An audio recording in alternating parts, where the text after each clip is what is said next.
Good morning and welcome to this Euractiv online event, which is kindly supported by PKEE, the Polish Electricity Industry Association. My name is Frédéric Simon. I'm the Energy and Environment Editor of Euractiv, and I will have the pleasure of moderating today's debate, titled Hydrogen, Sun and Wind, which ones can make the best contribution to Europe's energy transformation. Now, the title of today's event is a little bit provocative, I suppose. I don't think anyone is suggesting that hydrogen is in any way better than solar or wind power, but it does highlight an important debate which is taking place right now about the role of the technologies that will be needed to support the transition to an energy system that is going to be largely dominated by renewable energies in the years to come. And this is where, of course, hydrogen can play an important role. Now, to discuss this topic today, I have the pleasure of welcoming a distinguished panel of speakers. But before I introduce them to you, let me first give the floor to Adam Guibourgé, Poland's Under-Secretary of State for Climate and the Environment, who will give us a keynote speech. Mr. Guibourgé, the floor is yours. Thank you very much for the invitation to speak this morning. And I believe I do agree with you on the principle that this question is a bit provocative, and I would say that all three technologies are very important in our transition, and they have a very prominent role in our national plans, in the energy policy that we have adopted that highlights the main milestones and investment directions for the transformation of our energy system in Poland until 2040. And we see that all these three technologies have a very significant role to play to ensure the transition. And they're in a way complementary, but they also cannot work on their own. And we need also other technologies to be able to reach our ambitions, our common ambition as the EU to become climate neutral by 2050.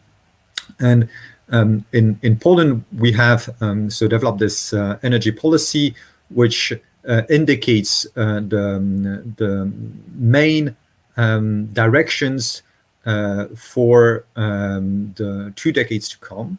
And one of the priorities in our energy policy is to build a new energy system, zero emission energy system, by 2040 of a comparable size to the one that we have today, that is around 40 gigawatt of installed capacity, but that would be fully zero emission, so relying mostly on renewables and also on nuclear. And we see indeed a huge potentials in renewables, and we have seen that in the past in Poland, with photovoltaics increasing very significantly over the past year, mainly thanks to investments from households supported by a government program called My Electricity, which has been very successful in mobilizing investment in individual households. And we've seen at the end of last year, we had almost 4 gigawatts of installed PV capacity, about 3/4 of which being in private households, and we intend to continue that direction in the future, continue to support the development of renewables, but at the same time also encourage the use of this electricity as much as possible to satisfy the needs of these households, and because we see this can have a significant potential to reduce emissions further in heating, for instance, when you combine this with heat pumps, or in transport when it's combined with electric vehicles. So these technologies have even an interest for emission reductions beyond the energy sector, and this is, I think, very important to underline. Wind is another priority in our plans. And we have just recently adopted a national law to support the development of offshore wind energy. We plan to reach almost 6 gigawatts of installed capacity by 2030. In wind, we are currently working on the implementation legislation needed to enable the support scheme for these investments.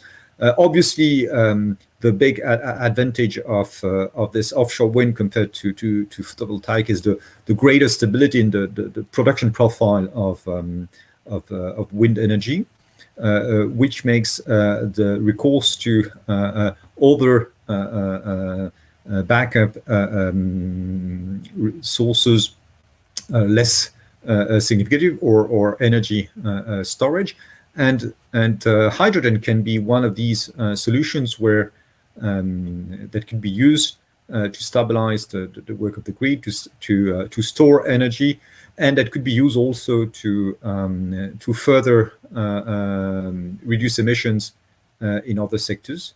And we see that potential, very significant potential, also in Poland. There are plans by several companies in Poland to develop hydrogen production using excess electricity from renewables to produce hydrogen, and help stabilize the grid by doing so.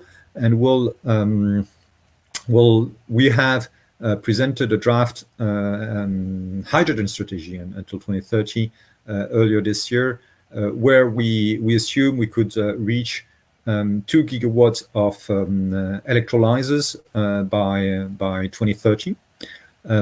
Because if hydrogen has to be a solution for the future, we should also be aiming for the solutions where it can be produced with as little emissions as possible, and this is what we are looking for. And at the same time, we should support the development of demand for hydrogen, and we are doing that as well in Poland by supporting, for instance, the acquisition of hydrogen powered buses for public transportation in cities, and developing also charging infrastructure and other application of hydrogen. We see that at the same time as we develop the production capacity in hydrogen with limited emissions, we need to support also demand for hydrogen. That will be also critical in bringing down costs of this technology if there is enough demand for the product. And to that extent, it is highly important that we do not differentiate the different types of hydrogen when we support, for instance, the increased use in hydrogen in long distance transport or in energy, but rather focus on developing demand for hydrogen while investing in new low emission sources of hydrogen in order to be able to have access in the future to hydrogen that has a very, very low carbon content. And this will be a significant also element in our plans to reach climate neutrality by 2050 as the EU. And we see that these three technologies are of crucial importance, and we have clearly identified these technologies in our own plans in Poland. And we see that there is here, beyond the technical aspects of managing the electricity system, beyond the environmental aspects of reducing emissions, there is also a very significant economic dimension to these investments, as we see huge opportunities in creating new jobs in the regions most affected by the transformation, also in creating new growth opportunities for companies in Poland and in Europe, as we develop these technologies that we will need not only in Europe, but also all over the world in order to reach the objectives of the Paris Agreement. So this is, in a nutshell, a few words on our perspective on the transition and the use of these three technologies. But I very much look forward to the debate today and wish you a very interesting discussion. Thanks, Mr. Guibourget. If you have time for maybe one or two quick follow-up questions. Sure. So you just said for 2030 you're looking at developing 2 gigawatts of electrolyzers. That is part of the plans which are currently being discussed, I understand, in Poland for a hydrogen strategy. Can you maybe give us a sense for how much hydrogen by 2030 or 2050 Poland intends to have from electrolyzers on the one hand, and maybe from other sources such as natural gas reforming on the other?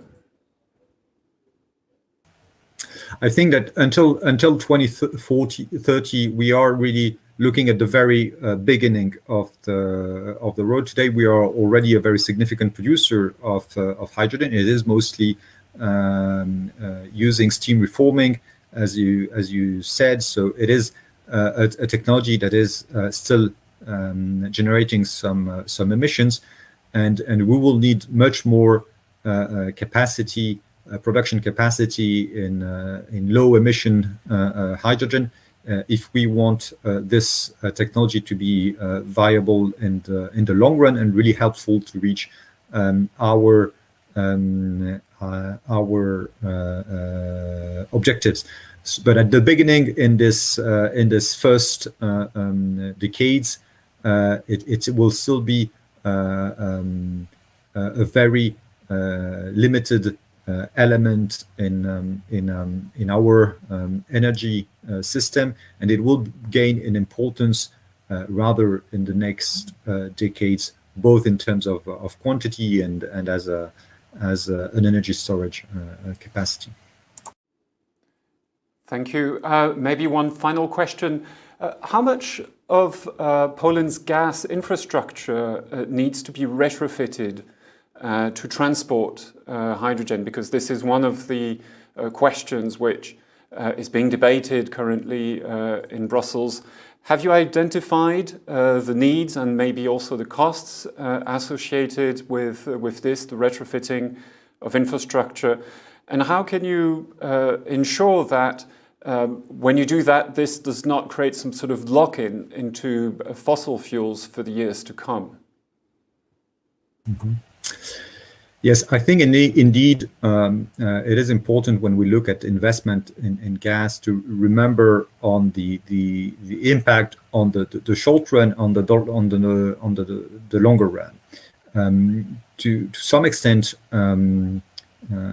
gas is generating immediate reductions. It can be generating emissions lower by about half or even 60% compared to the equivalent capacity in coal. But we need also to have a plan for the future. So we cannot have too much of a reliance on a source that is still emissive, and this is something we've included in our forecast, trying not to build more capacity in this regard than what is unavoidable, and also have plans how to decarbonize this gas. And this is why we have also introduced in our energy policy the objectives of coming up to 10% of decarbonized gases in the gas network, to look for a solution in the longer run also for that source. A big application that we see of gas and a sector where the decarbonization is particularly challenging is the heating sector, where today for district heating facilities we do not really have a solution that would be fully zero emission which we could use at scale across the whole country. You can think obviously of waste or biomass, but I think you would agree with me that the potential of these technologies are rather limited, and if we would rely on these technologies to produce the heat we need in the long run, we may end up having problems with reaching our recycling targets for once, and we may end up having no more forests in Europe. So I think that we need to look also at these constraints and to look for the smallest possible or the best solutions in terms of emissions intensity of these technologies. And this is why we see a potential also in hydrogen as one of the vectors that could help decarbonize the use of gas. Thank you very much, Mr. Guy-Bourget, for the time that you took to give us this keynote and answer those questions. It was really a pleasure to have you with us today. We wish you a very pleasant day. So we can now turn back to our panel discussion. And so let me start by introducing our speakers. Joining us today for this event is Paola Pino from the European Commission's DG Energy, Hildegard Bentelé, a German MEP from the CDU party, Barbara Mariani from the European Environmental Bureau, Christian Ruby from trade association Euractiv, and Paweł Poneta, Executive Director at the Toron Group, the Polish electricity company. Welcome to all of you, and thanks for joining us today. We'll start this virtual conference with a series of quick opening statements from the speakers, and then we'll turn to a Q&A panel discussion that I will moderate, also taking a few questions from the audience. To put a question to the panelists, just click on the Ask button on Vimeo and put your question in writing. I think that's all for me for the introduction, so let's start straight away with the introduction statements with Mrs. Paola Pino. The floor is yours. Thank you. Good morning. Thank you, Frédéric, for your introduction. Very nice to be with you. Thank you for the invitation. And thank you also for the provocation, starting with this debate. As you may be not surprised, we do not think in the European Commission that there's the best source among these that you noted, but it's really a combination of the various energy sources. We have come up last year with two very important strategies, one on the energy system integration and one on the hydrogen, which were published in July. And ever since, a lot has happened in all EU institutions. We've seen Council conclusions on hydrogen. We've seen the German presidency conclusion on the energy system integration. We've had opinions on both strategies by the European Parliament's Envy Committee, and now we're expecting opinions from the European Parliament in the next months. We also completed a number of public consultations because you know that we are preparing a set of legislation that we're calling Fit for 55, meaning what is it that we need to put in place in terms of regulatory framework to deliver on an increased ambition of at least 55% reduction of greenhouse gas emissions by 2030. And we see that over the past month, and also on the basis of our public consultations and the discussions with the member states, with the parliament, that views are starting to converge. And clearly, in terms of pathways to decarbonization, we do not see energy efficiency, electrification, and renewable fuels as alternative pathways, but really as complementary options, which will come in different ways and to tackle different challenges. And amidst these pathways, hydrogen has indeed received particular attention, and very rightly so.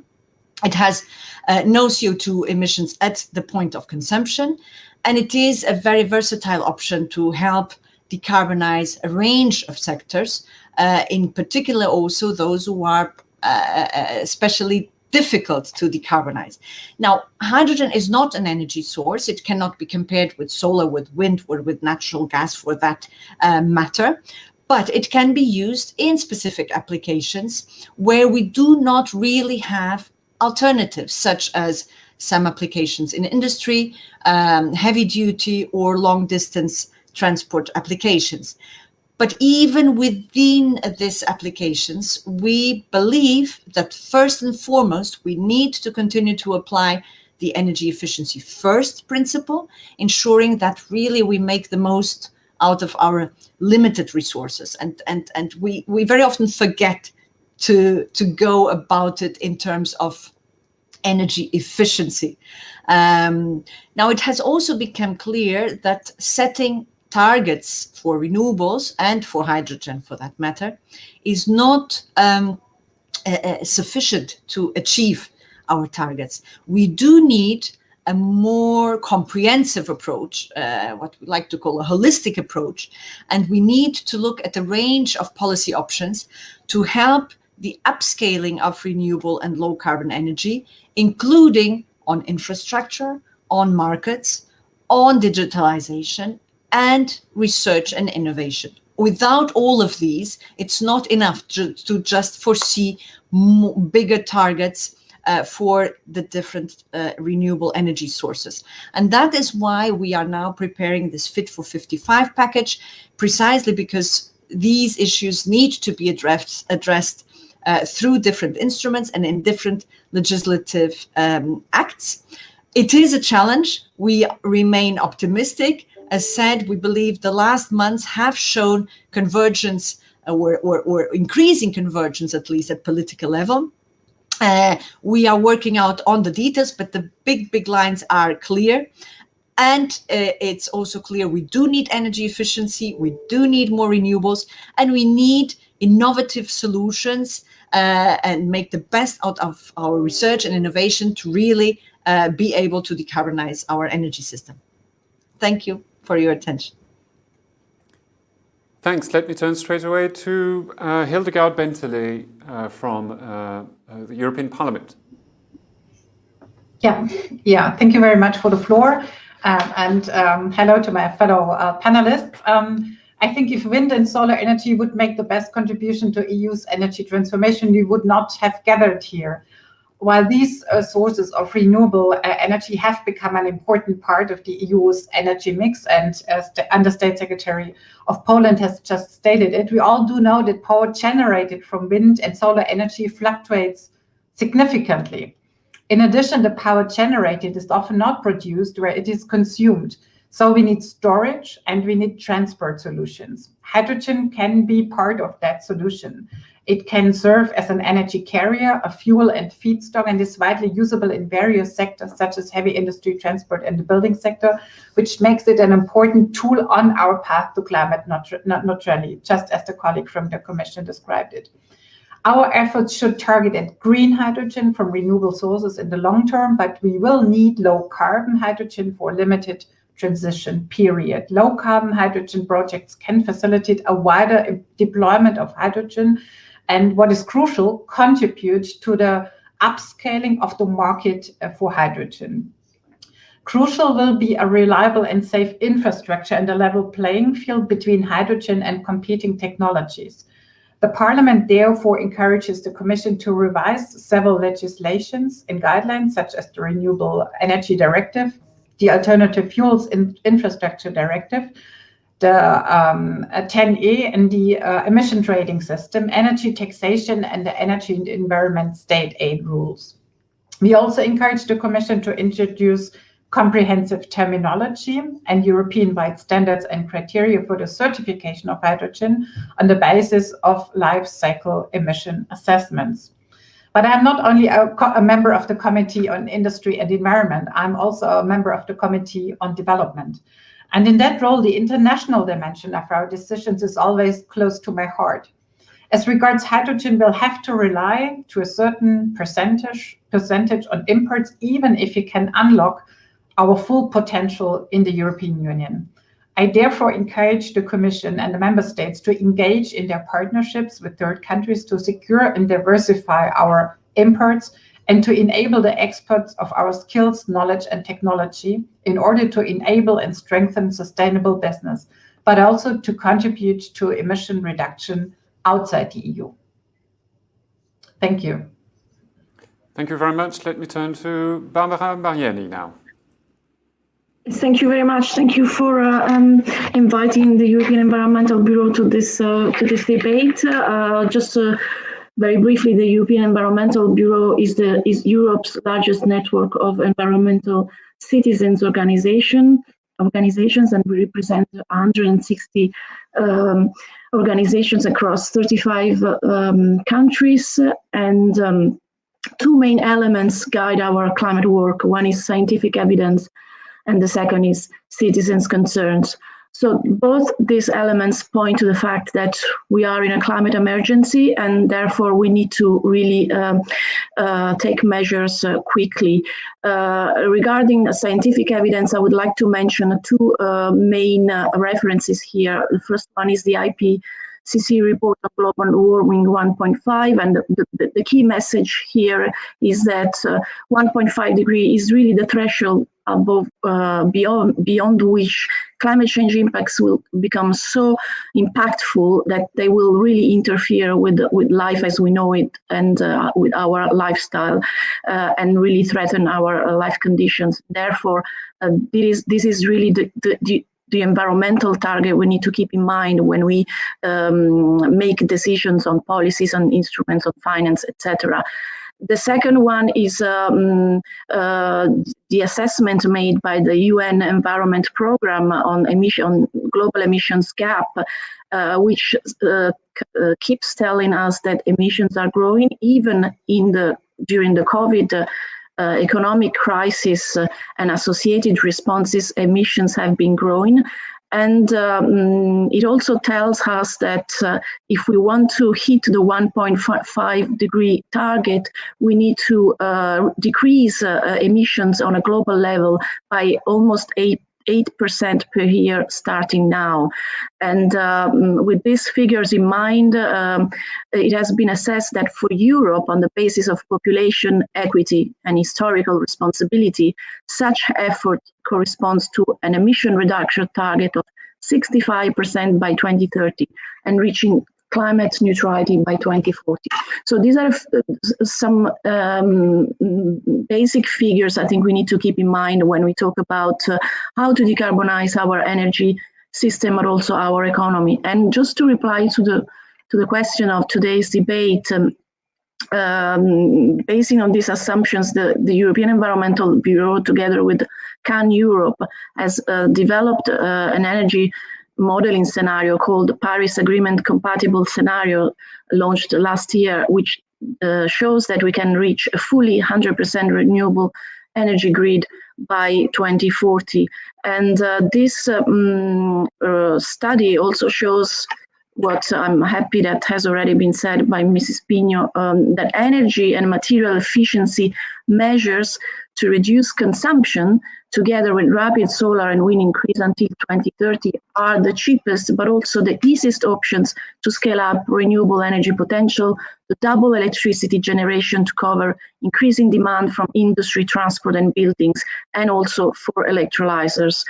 However, I would like to point out on this, my message is a bit misaligned with the previous speakers. When it comes to hydrogen, the scenario highlights the very limited need for green hydrogen in our transition to neutrality.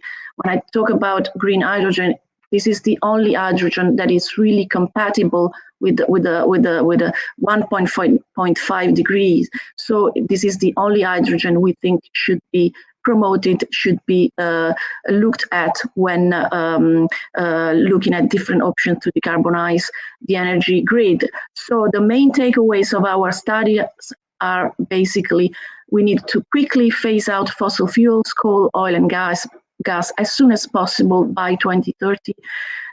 We need to support only renewable hydrogen renewable electricity must come mainly from solar and wind, and also there are also other renewable options that can be used, but the main two are solar and wind to cover most of the demand. And the renewable heat, ambient heat, geothermal heat captured by heat pumps combined with district heat networks are the options to decarbonize buildings. While when it comes to hydrogen, renewable hydrogen, we think that this technology should be left only to decarbonize hard-to-abate emissions in a few industrial sectors, namely those sectors which need, which do not have another option, and which need to cover demand for high temperature heat. When it comes to transport, of course, hydrogen can be used for the decarbonization of aviation and shipping, but we would not, do not think this is a technology for a wider decarbonization of transport. And I don't want to talk about transport right now because there are other issues to be addressed. And definitely this is not an option for buildings because there are most cost-effective and cost-efficient and resource-efficient options to decarbonize buildings. Just a very last point I'd like to raise on two main issues. One is please, Barbara. Sorry? Yep. No, just one to is wrap up now very quickly, yes? Yes, quickly, there is huge potential in regions in transition, and this has already been pointed out by our Polish speaker, and there is an unprecedented amount of finance to start this economic and societal transformation right now, the recovery plan, but also the MFF. So there are opportunities to embark on this right now. Thank you very much.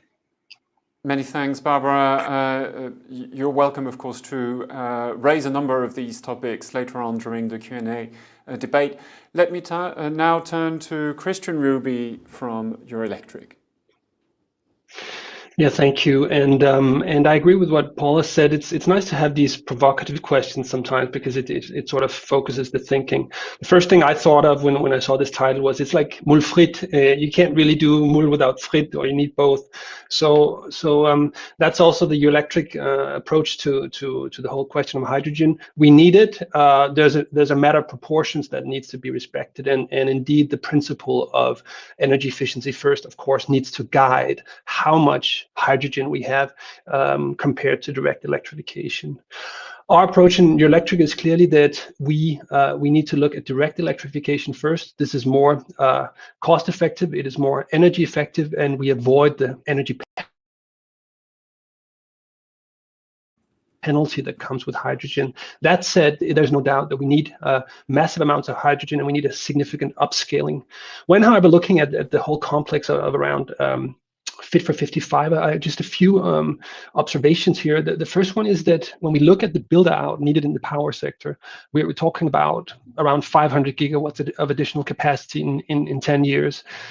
First of all, that raises a number of questions about those facilitating measures or the enabling measures that can bring us there with such an upscaling, permitting, market designs, infrastructure, and so on and so forth.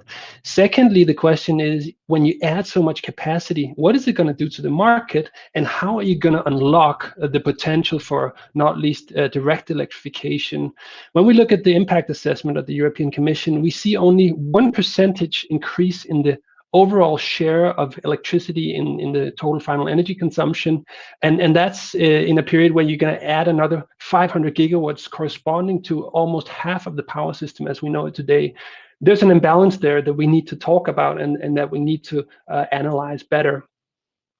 Looking at hydrogen, I think it's important that we also keep in mind what is it for an energy system that we're going to have in 10 years. In 10 years' time, more than 80% of all electricity production is carbon neutral. Now, do we make a system now that basically closes the door on using this grid system, which is essentially almost clean because the rest of the the last 20% will predominantly be gas by then. So we have essentially a low carbon power system by then. Now, do we close the door on producing hydrogen directly from the grid? That would be a bad idea, because essentially this way of producing hydrogen would also help stabilize the grid. So there needs to be some thought about this, and there needs to be a consistency across the many different pieces of legislation that we're dealing with now, the Fit for 55, the taxonomy, and so on and so forth. And my last point is that when looking at this Fit for 55, we really need to focus on the facilitating measures. Without a radical shift in the permitting regimes, we cannot do it. It's just not possible to build that much if all the nation states, all the municipalities, everybody has a right to cancel projects or delay projects. This kind of build out will be very challenging. Thanks, Christian Ruby, for raising those issues. We'll certainly have a discussion about that later on in the debate. To close now the initial round of introductory speeches, let me turn now to Pavel Panetta from the Torrent Group. Ladies and gentlemen, thank you very much for inviting me here to this very interesting discussion. As per Polish perspective, European Union is currently reviewing the energy legislation, including the Renewable Energy Directive, and will come up with very concrete proposals early this year. I think that's a very good opportunity here to discuss the development of renewable energy, wind and photovoltaics, including support from hydrogen technologies that can ensure the very successful energy transition across Europe, taking into account the very ambitious goals that was stated. In Poland, from the perspective of Polish Electricity Association, we think that this development should be based on three pillars.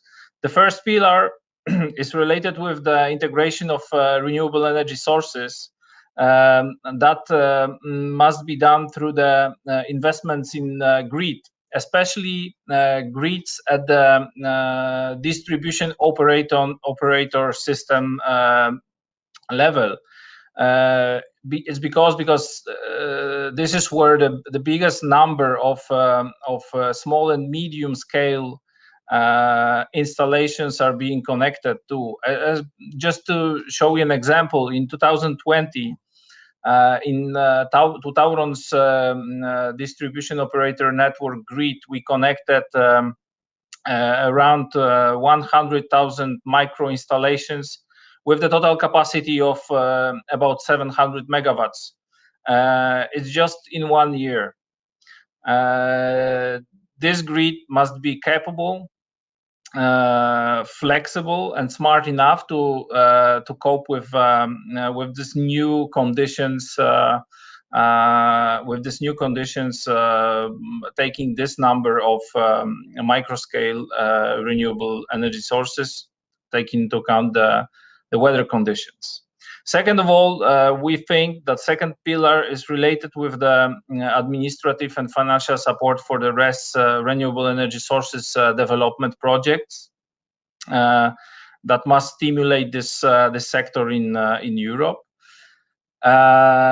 It's important to mention that we think that the access to this support must be equal for all kind of entities, small and medium enterprises, as well as big entities, large entities like European utilities. Why?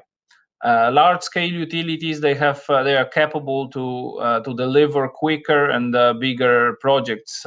Just another example from our perspective, in Tauron, we have a plan to deliver 900 megawatts in wind and 300 megawatts in photovoltaics up to 2025.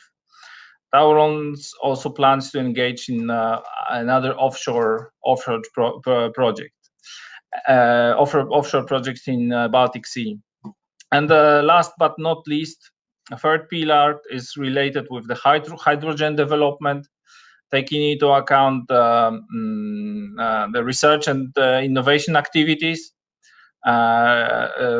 at the national and European level, taking into account technology transfer. The program Horizon Europe can really help in this field, but also should support the development of and deployment of green hydrogen technologies.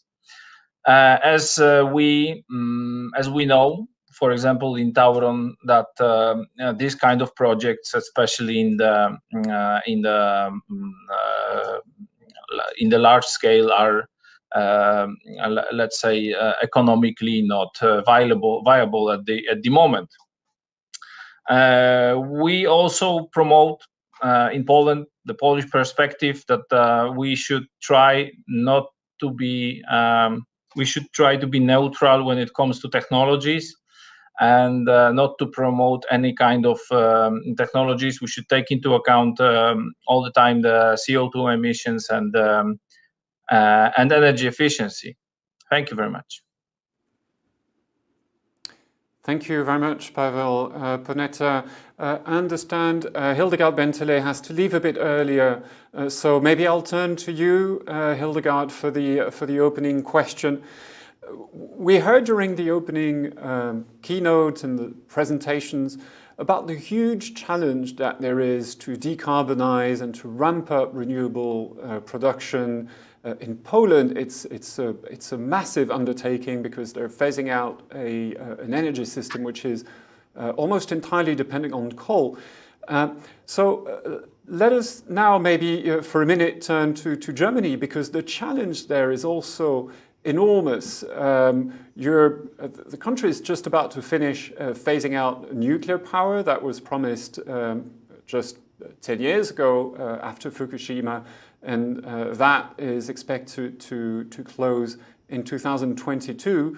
And the country has also agreed on a phase-out strategy for coal. So how big is the challenge from your perspective?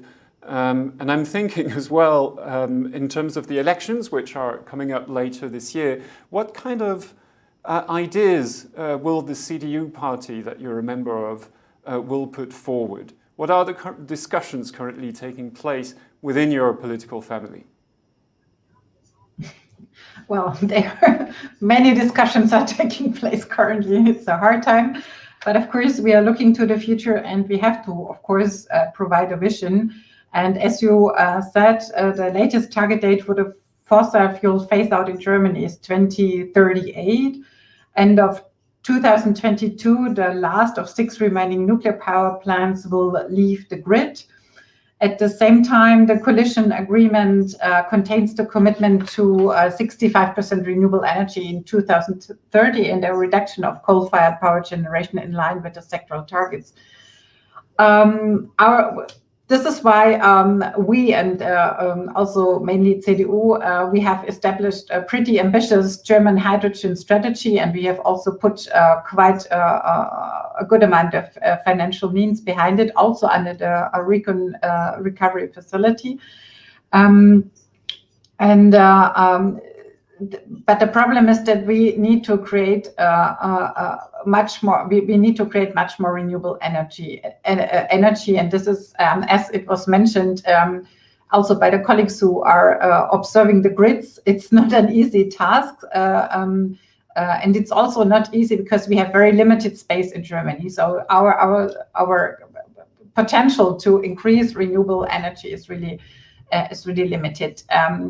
And also to have it at the place where we need it. This is why we are in CDU a bit more generous regarding also low carbon energy. And I would also underline what the colleagues have said regarding the use of the grids. I'm also coming from Berlin. Over 60% of the houses are on the gas grid. And it's possible to blend 20% of hydrogen into the heating grid. So we have to measure what is the most important to us. And if you want to decrease CO2 emissions very fast, and if you want to scale up the market for hydrogen, we are persuaded that we need to have a transition period, a clear, limited transition period, in which we deal still with gas. We also use the infrastructure for gas, and we need a lot of support measures to build up the infrastructure, to build up the first plants, to increase demand for hydrogen. So this will be a very crucial phase this next 9 years, which will pass very fast. It's a very short time regarding investments. So we have to do a little bit of everything, and we should not exclude from the beginning technologies and possibilities also in transport. If I would like to refer to Madame Mariani, we would not exclude currently hydrogen also from transport. Also, we have to look at aviation, at the maritime sector. So we also have to look at Asia, where hydrogen is very much used, and we should not cut off ourselves from this kind of solutions.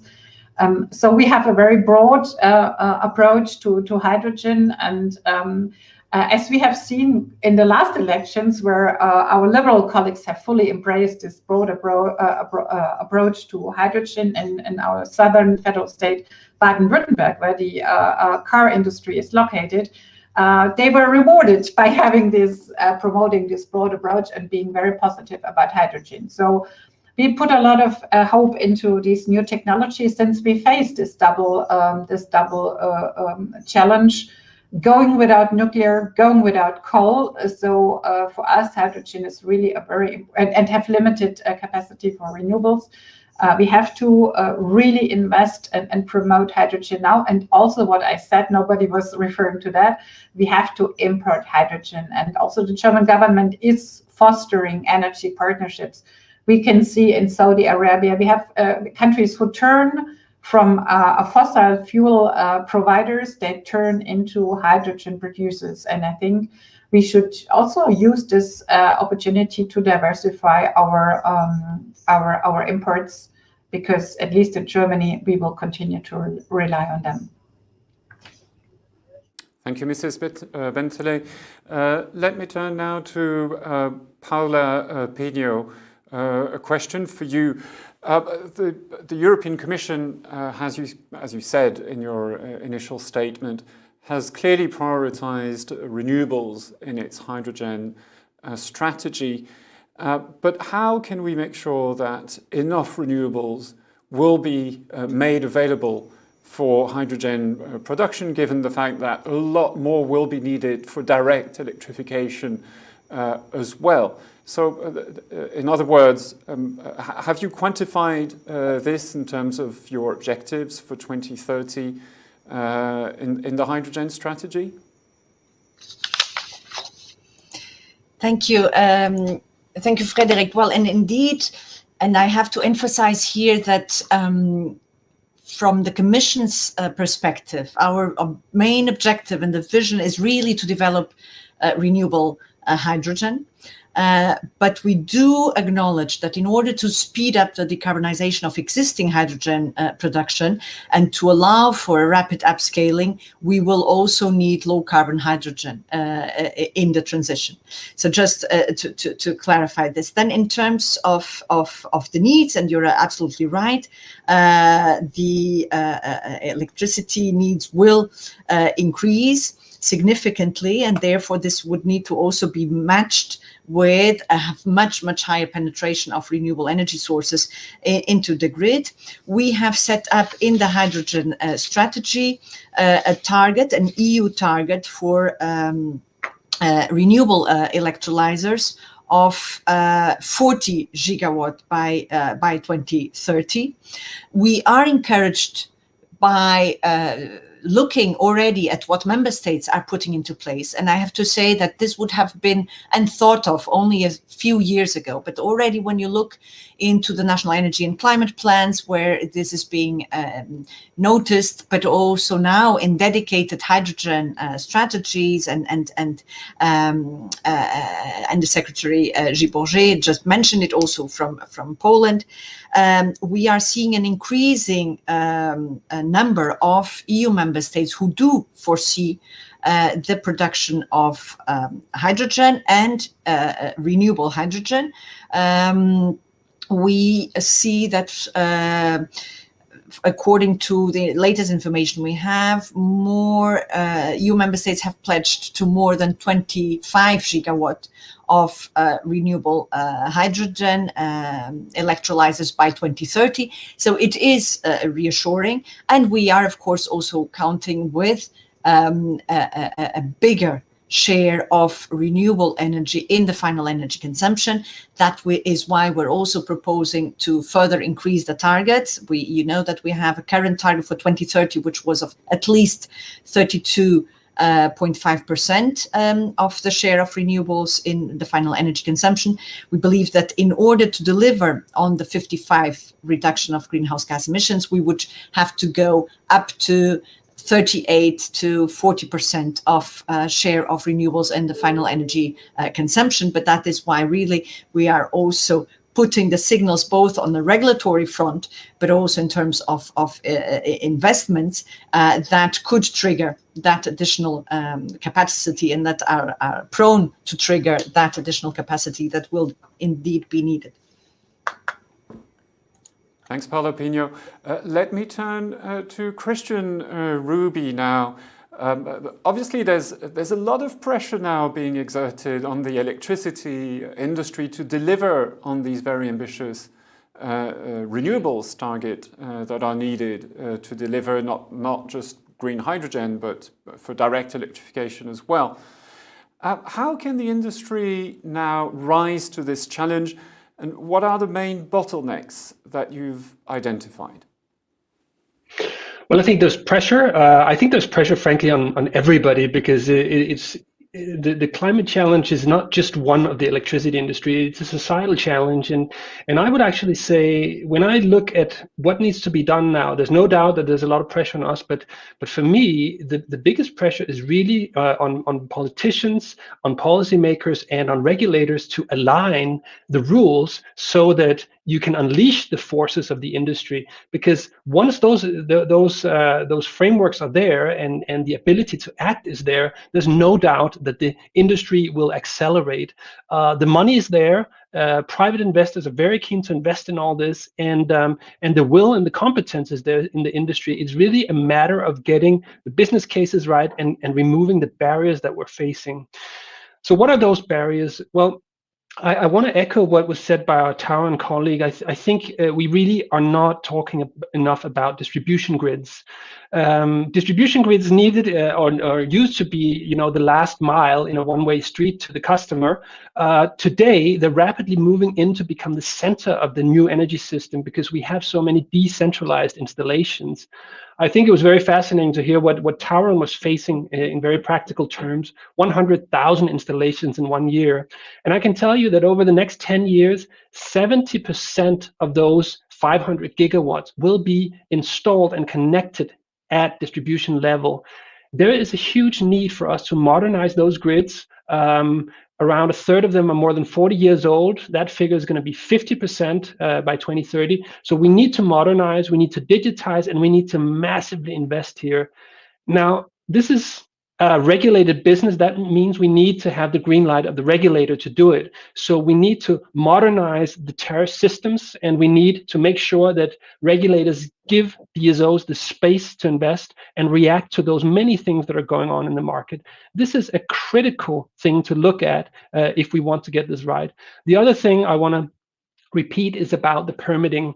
No matter where you look in Europe, you're seeing permitting issues. We're talking 5, 6, 7 years of delays to permits. And you can do the math yourself. We're in 2021 now. We want to have half a new energy system by 2030, right? If we wait 6 years for all the permits, we're nowhere by 2030. So we need politicians to make that consequential change to the permitting regimes. Otherwise, there is an immediate risk over those political ambitions. So those would be the two main things I would highlight here. Christian Ruby, there's recovery plans now which are being put together at the national level. How would you recommend national governments, which are currently drawing up those plans, to prioritize in those? I understand maybe distribution grids, in your view, should be prioritized when drawing up these plans? Absolutely, and we can see that this is one element that's pretty much totally overlooked in the 10E regulation. Fair enough, we're talking trans-border or cross-border installations, but is cross-border in this energy transition really, line from country A to country B, or is it a matter of making sure that the green transition becomes a cross-border success? I think we need to expand our mindset a little bit with regard to what we mean with cross-border. So yes, absolutely. Make sure that those recovery plans help the necessary reinforcements and modernizations of the distribution grids of Europe. A second point I'll point to is infrastructure for e-mobility. Again, here's something that's obviously cross-border, but it's not necessarily a line from A to B. It is something that we need all of us in all countries to have if we want to have 40 to 70 million electric cars on the roads by 2030. So here's another obvious area for countries to prioritize to make sure that we get that rollout. We're talking, millions of charging points by 2025, and we're at some 200,000 today. So you can see this is another exponential scale up that we need to get right, not only in the interest of the citizens or the electricity industry, certainly also in the interest of the car industry, which provides some 12 or 14 million jobs in Europe. So we really need to think of this in broader societal terms and make sure that we get a holistic view at what we're doing. Thank you, Christian Ruby. Hildegard Benteler, I see you're still there, and you were nodding when Christian Ruby mentioned the need to invest heavily in distribution grids. Is that something that you agree on? And maybe, again, in view of the political renewal, which is being prepared in Germany, have you got plans to develop further those? I mean, Germany hasn't been really the best pupil in the class, especially when it comes to cross-border infrastructure. Yes. Yeah, I mean, I was nodding because it's very obvious, and I mean, we have seen in the United States where old grids and not enough investments into infrastructure have led. So I think that's a very and we also have problems with our digital grids and infrastructure. So it's really its alarm clock is ringing, and please be assured that also in my party that we will bring this to paper and we will run on this kind of program, because we need really very important investments into infrastructure. It was mentioned in the infrastructure of charging points. I think Germany is not bad. I know at least for hydrogen we have most of the charging points are in Germany, but also the grid has had instabilities also, and so it's obvious. And I think this also discussion today and the recommendations by our colleagues who are in charge of the grids and also the connecting of many micro installations, because this is also something which is taking up now, and this is certainly also wanted by the citizens, which are represented by Madame Mariani. We are encouraging the citizens to put solar panels on their roofs. So, but we also have to guarantee that they are connected and that they do not destabilize our grids. So this point is taken up. Be assured. And I was listening because it's so interesting, but now really I have to leave. But I took this up, and I will bring this also into our programs and also pay attention that this will be considered in our recovery plan. Thank you very much. Thank you very much, Hildegard Benteler. And Barbara Mariani, Hildegard mentioned citizens and their role in accepting the deployment of new wind farms, of new power lines. It's not always easy to convince local population to accept those. It has been a problem, for example, in Germany. What do you think can be the role of associations, citizens associations like yours, in helping to further the deployment of renewables? Because as you said, there's an emergency to act, and waiting 6, 7 or 8 years for new infrastructure to be put in place is probably not something we can afford. Yes, thank you, Frederick, for this question. Actually, you hit a very important point.